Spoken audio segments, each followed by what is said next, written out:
We are live in Effingham, Illinois this morning, just hours before Justin DeReich will be charged with first-degree murder. Authorities say he killed his niece. His dad tells me Willow Long's death was a tragic accident. I'll explain coming up. This is one active crime scene, but there is another maybe about a mile, 2 miles from where we are. The last time we were there, there were a dozen police officers. We're talking state police, also county deputies. So Laura, a big day in baseball. What's going on? Come on, Andre. Every day is a big day when you're in first place. They think this happened because of an argument between two groups. When he is formally charged with first-degree murder, that it's going to be a full house. When I was planning at the end of last week for things this week, I knew that there would be thousands of people in this area, so I sent an email to police asking what they were going to do to protect your safety. That's Roger. Hey, Roger. You're going to hear from him in just a second. He and two others, they camped out last night and they're waiting for the clock to strike 10 a.m. With so many people looking for this little girl, they have not had one sighting or one lead to where she might be. The only thing more disturbing than a child's murder is learning that a family member is indeed charged with the crime. Laura Hettiger, I know that you've been talking to people who know this family well. What are they saying? Well, Sharon, we have been here all day in Watson since 7 o'clock this morning. We've been talking to volunteers, neighbors, authorities, and investigators. But I'll tell you, it's those family friends, the ones who say they knew the family who lived here before Willow disappeared, that really gave us an idea of who this family is.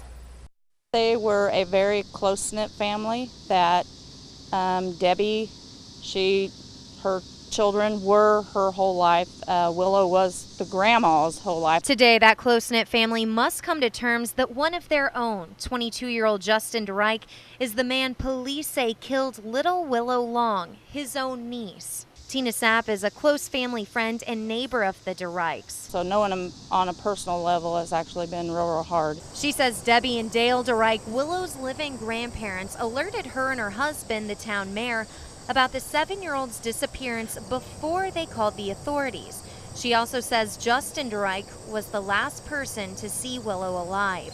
As the search ended and the criminal investigation started, we had to know if all these volunteers spent 2 days searching for a little girl that someone inside her own home knew would never come back home. Do you think someone took her out of the home, or do you think it was someone in the home?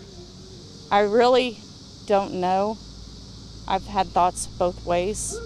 So I don't want to think the bad way, considering I know the family, and it's really hard for me to think and believe that someone inside the home had something to do with it. But there again, knowing Willow, she wouldn't have ventured off very, very far on her own.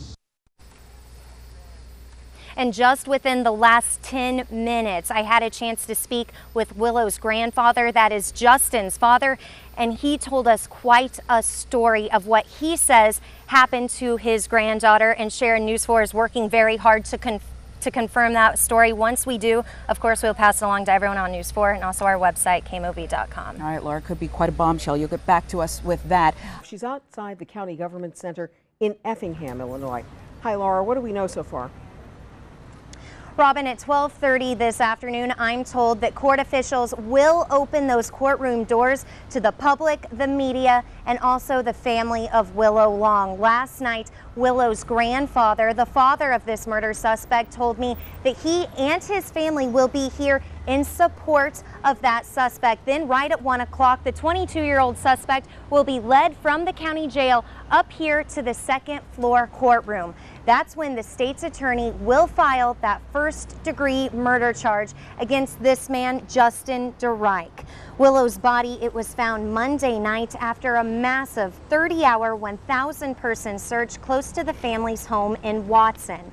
While the state alleges Willow's death was premeditated, DeReich's father, Willow's grandfather, tells me it was really a tragic accident, an accident involving the 7-year-old falling on a stick, that stick going through her neck and killing her, while her uncle got scared and hid her body.